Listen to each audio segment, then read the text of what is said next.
itu mau tanya seputar Amalia itu tentang Maulid Nabi. Menurut pendapat Bapak itu bagaimana sih Pak? Itu pandangan itu mengenai Maulid Nabi. Ya, Maulid Nabi sudah kita peringati.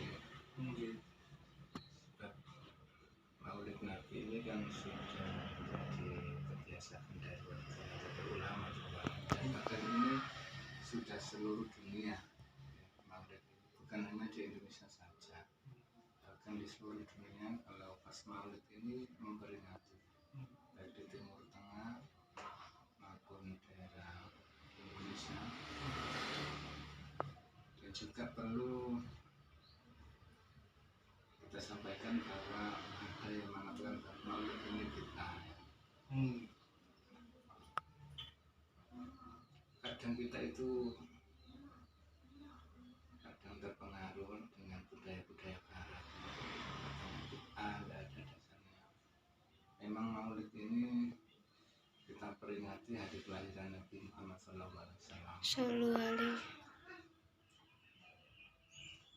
Dan juga Maulid ini sebagai bukti syukur kita bahwa dengan kelahiran baginda Rasulullah SAW ini merupakan rahmat bagi seluruh alam.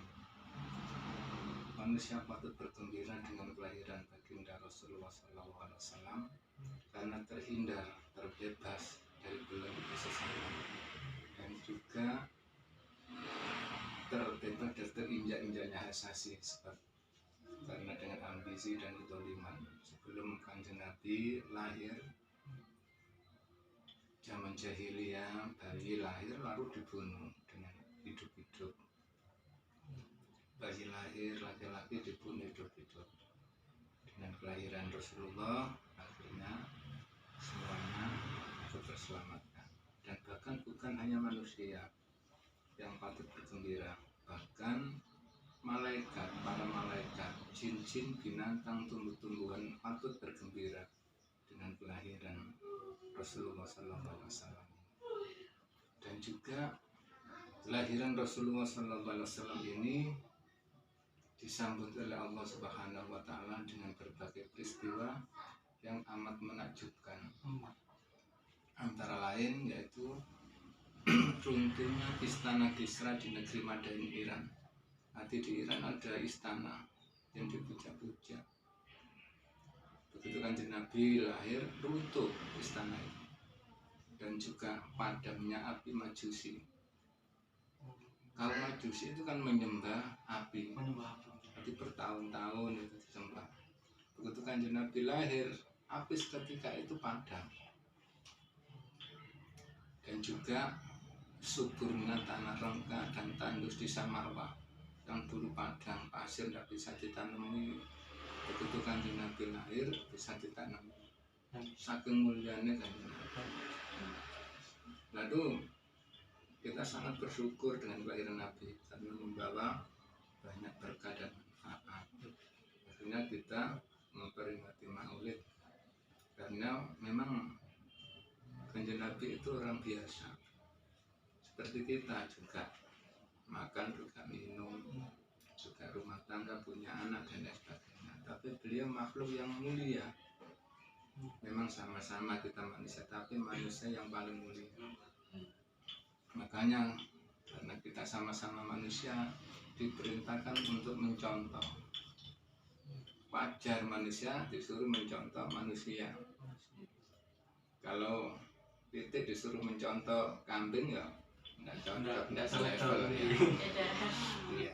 Makanya benar dalam sebuah keterangan bahwa Kanjeng Nabi itu patut kita contoh dan juga memang wajar karena manusia, Kanjeng Nabi ini manusia, kita juga manusia, itu mencontoh selevel. Nah, kita mencontoh nggak mungkin sangat 100% ya, tapi ya yang penting kita mengikuti ajaran beliau. Apa yang diperintahkan yang kita lakukan, yang kita dilarang ya kita hindari. Ya, terutama kaum nadiin, setiap amalia pasti ada dasarnya.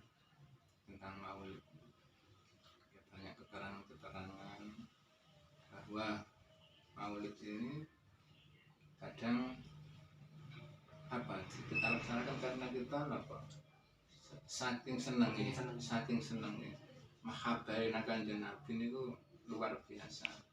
Nanti setiap kelahiran Kanjeng Nabi mesti kita merayakan dengan cara bermacam-macam bacaan sholawat, dengan sedekah, kita hadir berkumpul bareng-bareng membaca sholawat. Nah itu karena apa? Di dalam hadis diterangkan bahwa 1 dirham untuk Maulid dibalas oleh Allah bahkan 1.100 kemuliaan. Nanti sedekah kangge Maulid niku 1 dirham dibalas berkali-kali berlipat-lipat. Bahkan ada hadis yang menerangkan 1 sholawat pahalanya dibalas oleh Allah 10 kali lipat. 10 kali lipat kita baca sholawat dibalas 100 kali lipat. 100 kali lipat dibalas oleh Allah 1000 kita baca sholawat. Kata hadis mata syahidan di pahala payat yang mati syahid, saking besar pahalanya. Dan juga sholawat ini ibadah atau amalia yang pasti diterima, berbeda dengan ibadah yang lain. Mungkin kalau kita sedekah ya, kalau kita tidak ikhlas pahalanya hilang ya. Tapi kalau sholawat kita ikhlas nggak ikhlas tetap berpahala, tetap kebagian tetap ada pahalanya. Itulah keistimewaan daripada sholawat. Maka terutama di kalangan nadiyin, ibadah yang paling sering kita laksanakan dalam rutinan ya sholawat. Biasanya jam tahlil kita selebih pasti ada sholawatnya. Dan juga bahkan ada hadis yang diriwayatkan oleh Sayyidina Ali bahwa di situ diterangkan doa tanpa sholawat tidak akan diterima oleh Allah. Sebab antara doa dan datipun Allah ada yang namanya hijab. Hijab niku aling-aling. Aling-aling itu bisa ditembus dengan membaca sholawat. Makanya di dalam tata krama kita berdoa ya, kita awali dengan pertama memuji kepada Allah, kedua membaca sholawat, baru menyampaikan kita hajat kita ya. Kan kita mesti kalau doa mesti Allahumma ya, Allahumma kan kita memuji kepada Allah. Terus di kedua Allahumma sholli ala sayyidina Muhammad. Nah terus baru kita berdoa Allahumma barik lana Allahumma kita yang kita inginkan ya. Itu arti kita di dalam melaksanakan ibadah terutama di Nabiyin insya Allah setelah itu semua itu ada dasarnya. Jadi tidak ngawur ya, tidak asal-asalan. Yang kita lakukan sebagai warga Nabiyin pasti ada dasarnya, baik dari Quran maupun hadis itu ada. Itu memang sekilas masalah Maulid atau kelahiran baginda Rasulullah Shallallahu Alaihi Wasallam.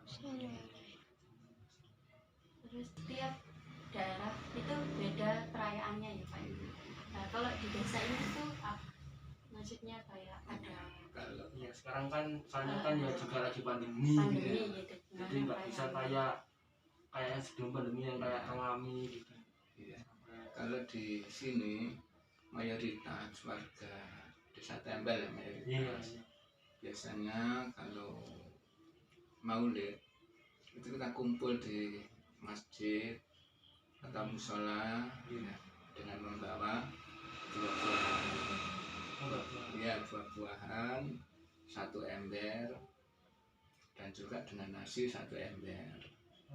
Itu kuncinya apa? Kalau boleh tahu. Dan itu hanya budaya kebiasaan.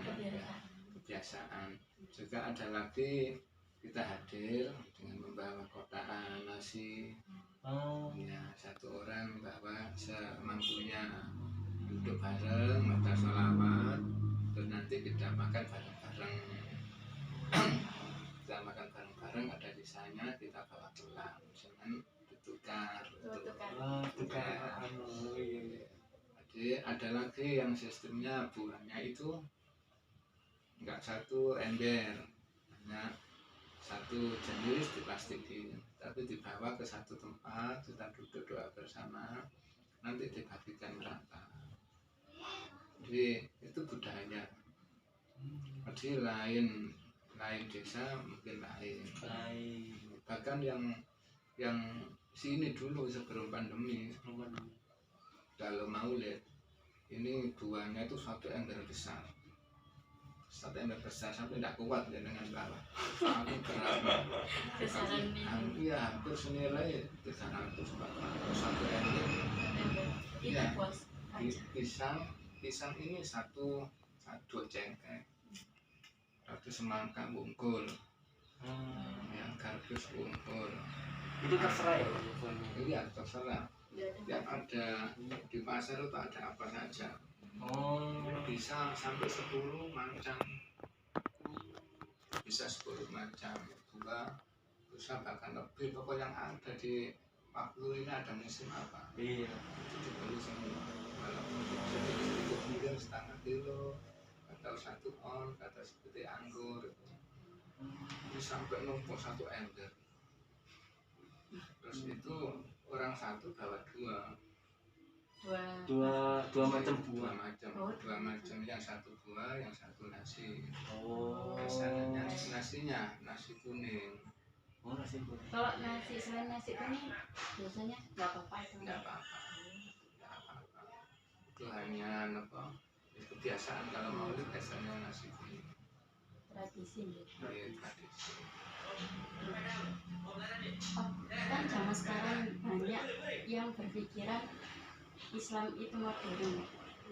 Nah, apa namanya? Menurut Bapak nih, kalau di daerah saya nggak ada kayak gini, apa perayaan gitu ya. Cuma mungkin sholawatan di rumah. Gitu menurut Bapak gimana? Apa boleh gitu, apa boleh? kayak apa itu apa sudah cukup, Kan apa kayak rata-rata misalnya selawatan di rumah gitu, bareng misalnya kayak kumpul keluarga atau gimana. Ya memang dengan berkembangnya zaman dan juga tergantung dari pribadi masing-masing. Kalau dilihat dari pahala, ditinjau dari pahala dan juga sebagai bukti senang kita kepada Rasulullah. Iya. Memang kita bahkan berlebihan. Iya. Berlebihan bagaimana? Ya karena saking senangnya, Senang. saking bangganya dengan kelahiran Nabi. Ya, terus ada dari pihak lain yang sederhana, biasa-biasa. Ya tidak apa-apa. Kan sekarang gini ya, kita beramal banyak ya untuk kita diri sendiri. Iya. Kita beramal kecil, sedikit ya untuk diri kita sendiri. Jadi besar kecil itu tergantung masing-masing. Sebagai besar kecil kita mahabbatkan Nabi. Kita merasa senang, kita punya segitu banyak, bahkan lebih baik walaupun tidak ada anjuran, tidak ada keharusan, tapi karena dengan kita timbul rasa senangnya, dengan kita melihat hal yang begitu besar, tidak apa. Memang kebanyakan kalau di daerah perkotaan ya kadang ya ala kadarnya. Ya yang penting kita baca salawat kan. Iya. Ya. Itu juga baik. Itu juga baik. Ya seperti kita saja ya. Kalau kita menerima nikmat dari Allah banyak, terus kita kok gak sedekah yang banyak kok isin gitu loh. Seperti itu. Karena kita senang dengan merasa terima kasih, alhamdulillah kita wujudkan dengan sedekah. Bahkan sedekah itu kan dari Rasulullah, as-sedekah itu lidafil bala. Sedekah itu sangat untuk menolak bala. Jadi sedekah itu kuat fungsinya untuk menolak bala. Bahkan menggunakan nanti sebagai benteng ya hartamu dengan sedekah. ini tuh Pak, kalau misalnya kan pelaksanaan Maulid Nabi kan kayak biasanya bulan Rabiul Awal gitu ya. Kalau misalnya selain bulan itu, kalau misalnya Rabiul Akhir apa gimana itu apa boleh? Apa harus di bulan itu atau gimana? Apakah pas hari Maulid, bulan Maulid? Iya, apa boleh selain bulan itu, apa harus bulan itu? Sebenarnya masalah memperingati itu enggak ada masalah harus bulan Maulid, tidak. Mungkin kita belum punya rezeki, terus habis Maulid enggak apa-apa, ada keharusan. Memang mayoritas warga itu banyak yang melakukan pada waktu bulan Maulid ya. Tapi juga tidak menutup kemungkinan di bulan yang lain kita membuat peringatan juga tidak apa-apa. Tidak ada larang. Seneng lah, seneng saat waktu-waktu kan ya. Mungkin waktu kemarin belum punya rezeki. Itu akhir Maulid punya rezeki banyak. Undang teman-teman, undang warga, terus kita merayakan Maulid apa? Membaca salawat Nabi.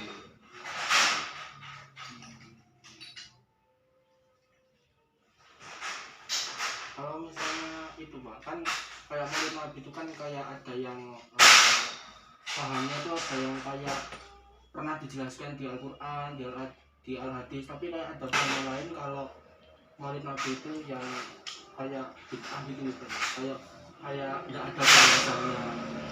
Tentu kalau menyelesaikan itu tuh gimana itu? Kita tuh harus mengambil paham yang mana? Apakah selain Al-Quran dan Al-Hadis itu ada contoh lain yang bisa kita ambil hukumnya, kayak kitab kuning apa gimana gitu? Dalam paham Ahlussunnah wal Jamaah terutama ya, kita punya 4 madzhab. Imam Syafi'i, Imam Hambali, Imam Hanafi, Imam Maliki ya. Kita akui karena ulama mengakui. Maka kita berpegang kepada Al-Quran, Al-Hadis. Tapi ada lagi Al-Hadis ijma, qiyas, ada berapa ya itu?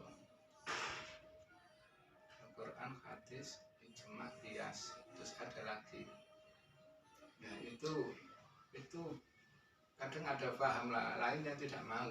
Ada yang pegang hanya Quran, Hadis. Nah, karena Quran, Hadis kadulem ya. Karena ya dari pihak Nahdlatul Ulama, punya ijma, punya qiyas, yaitu yang menjadi kita yang tidak ada di Al-Quran dan Hadis dibakar di dalam ijma itu. Ijma tidak ada kita dengan bahasa qiyas. Makanya sebagai wacana ulama di dalam memahami agama itu luas, tidak gampang menyalahkan orang lain, tidak gampang memfitnah orang lain, tidak gampang memvonis itu bid'ah. Tidak pernah kalau orang NU itu memfitnah bid'ah tidak pernah. Kenapa? Warga Nahdlatul Ulama itu ilmunya luas. Jadi dari segi Quran di sini tidak ada, mungkin di hadis tidak ada, di ijma tidak ada, di qiyas. Jadi terus 4 madzhab ini dipercayai. Nanti Imam Maliki juga paham, orang Nahdlatul Ulama itu dipelajari semua 4 madzhab. Jadi kalau masalah hukum-hukum memang warga Nahdlatul Ulama ini sangat berhati-hati. Tidak gampang memfitnah orang. Mungkin dengan kalau di medsos yang memfitnah orang, kadang ya suka orang sebelah, bukan dari keluarga nanti. Kadang ada orang yang tidak mau bid'ah, tapi melakukan. Contohnya saja kalau ibadah haji dulu kan naik unta ya. Iya. Kalau kan tidak mau bid'ah, sekarang kan naik ke kapal terbang. Iya. Berarti kan bid'ah ya. Iya. itu kadang bid'ah itu bisa dibedakan bid'ah hasanah, ada bid'ah non hasanah atau bid'ah yang mudharah. Selama bid'ah itu hasanah, ini mau biyen gak ano kapal terbang ono unta, saiki ono kapal terbang. Tapi kita tetap melakukan itu namanya bid'ah hasanah. Terus seperti ada lagi kalau orang dulu ya, kalau orang dulu itu zaman Kanjeng Nabi kan juga enggak ada apa seperti apa ya ibadah-ibadah yang sekiranya zaman Kanjeng Nabi enggak ada ya, tapi baik diperbolehkan oleh Kanjeng Nabi. Selama Kanjeng Nabi tidak melarang, terus itu baik.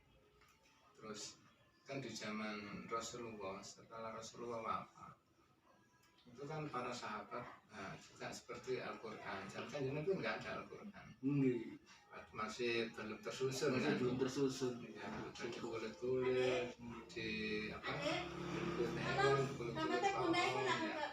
Begitu masa Khalifah Utsman ya. Itu kalau kita terus berarti kan nggak mau bulan ya. Kalau selama bid'ah itu hasanah nggak apa-apa.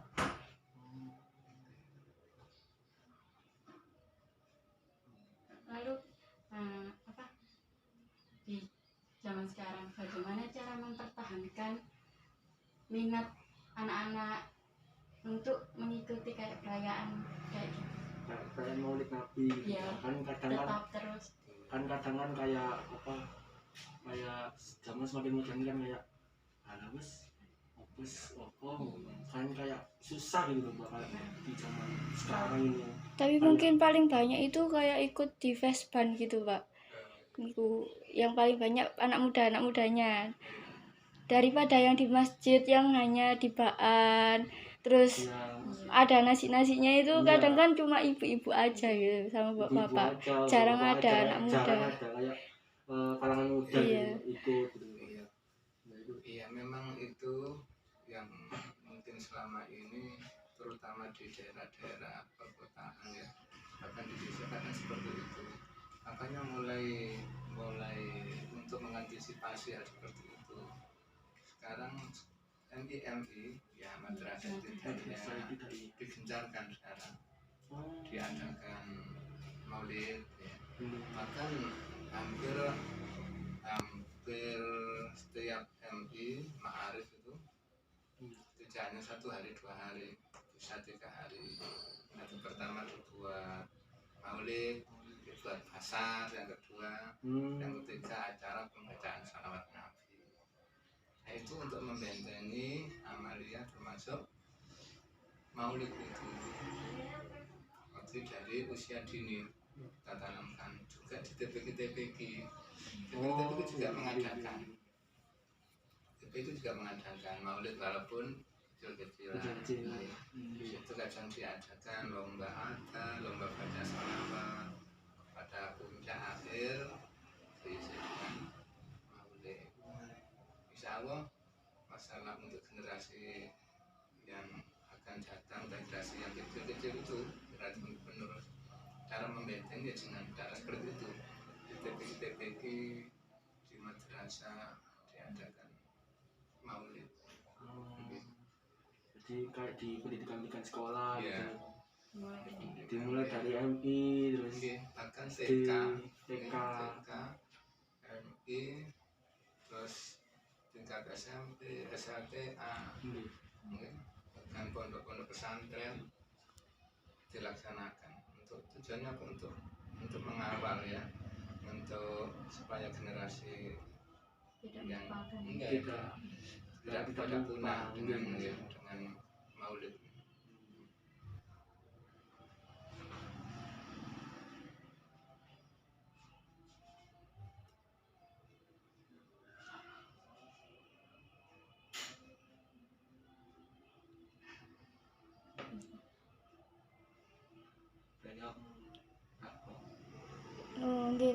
Itu Ustaz. Kalau semisal kita merayakan Maulid Nabi tujuannya hanya pamer di medsos gitu. Itu gimana Ustadz? Apa masih dapat pahalanya, apa Iya. diterima, apa enggak? Nah, ya kita ini sudah modern ya. Iya. Memang kita waktunya perang mensos. Ya, kita harus sebagai orang Nahdliyin harus mau perang gitu. Tidak apa-apa. Nggak apa-apa. Bahkan kita siarkan memang kita waktunya untuk perang di mensos. Tidak apa-apa kegiatan maulid, kegiatan yang sifatnya amalia Nahdliyin kita share di mensos, baik melalui YouTube maupun memang itu anjuran dari pengurus cabang. Saya juga akan ikut pelatihan LDNU yang lembaga dakwah atau ulama Cabang Sidoarjo, akan disuruh untuk ikut perang mensos, untuk ceramah-ceramah diri kita katakan melalui mensos. Itu gitu. Memang kita harus seperti itu, terutama jenengan sebagai generasi muda, ya jangan kalah dengan golongan lain. Kita harus maju, kita mayoritas. Jangan sampai mensos itu dipenuhi orang-orang sebelah. Ya. Orang-orang sebelah itu ya selain Nahdlatul Ulama, selain Nahdliyin. Tidak apa-apa kegiatan maulid di kampung jenengan sampai itu dikemas terus dilebetkan dan memang kita masa sekarang kadang perang mensos, mengikuti zaman mengikuti ya. zaman. Tujuannya ceramah di kampung-kampung tok, dan zaman kuno ya. Itu sekarang sudah waktunya kita perang mensos. Tidak apa-apa. Ada istilah pamer dan itu kan urusan pangeran. Urusan hati kita. Kalau kita niatnya baik, ya dicatat baik. Bahkan bisa menarik orang lain boleh meniru, Boleh dengan mengikuti gitu ya. Kalau yang kita tampilkan itu baik-baik, insya Allah orang tertarik. Dengan tertarik terus mengikuti langkah kita juga tambah pahala. Ada orang lain mengikuti tambah pahala lagi. Itu makanya cari pahala itu banyak jalan, terutama medsos. Kalau kita bisa memanfaatkan lebih banyak pahala. Kalau kita bisa memanfaatkan untuk kebaikan, kita berbuat baik, baca Fatihah, ya kita masukkan medsos dengan tartil, kita ya terus ada yang buka lagi doa kan pahala terus ya. Mengalir terus. Mengalir terus. Itu manfaatnya medsos. Tapi juga sebaliknya, kalau kita di dalam medsos itu berbuat jahat, tidak baik, dibuka orang terus meniru, ya kita juga ikut dosa. Ada orang lain melihat tambah dosa, kekiriman dosa lagi, iya mengalir terus dosanya. Itu positif dan negatifnya medsos. Jadi kata jenengan ini sebagai generasi penerus bangsa, ya yang paham medsos ya mulai perang aja, nggak apa-apa.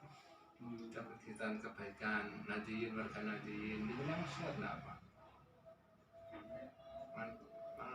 Nanti kan ada yang memilah dan memilih.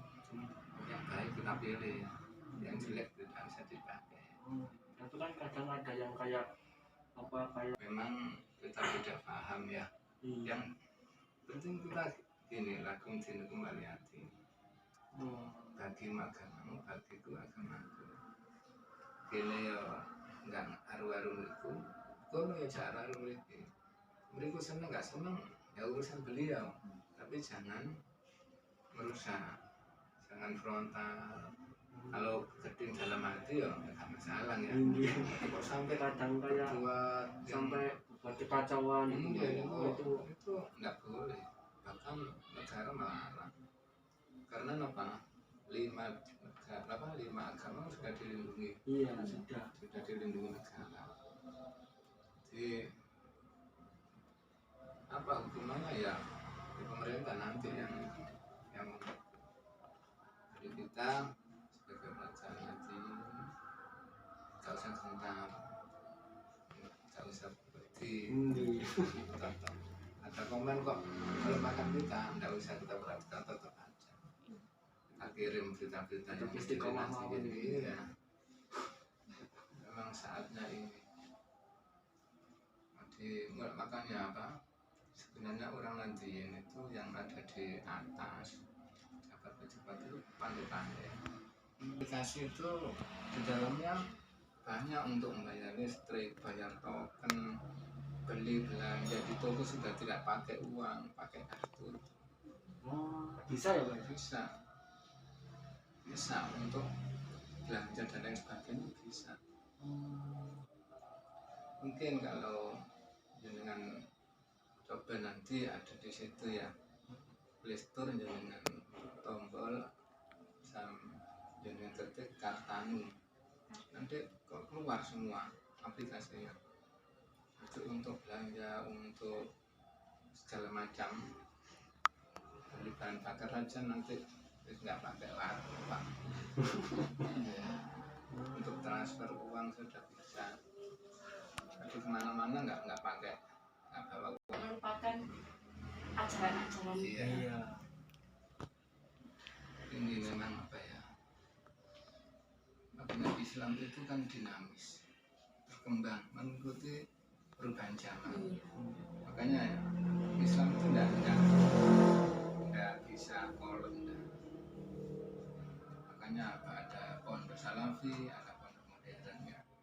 Kalau pondok salafi itu memang katakan pondok di masa yang dipelajari itu kitab-kitab kuning. Jadi pendidikan yang diutamakan memang pendidikan agama, tapi juga pendidikan yang umum juga tidak kalah. Makanya apa? Ada pondok salafi, pondok modern.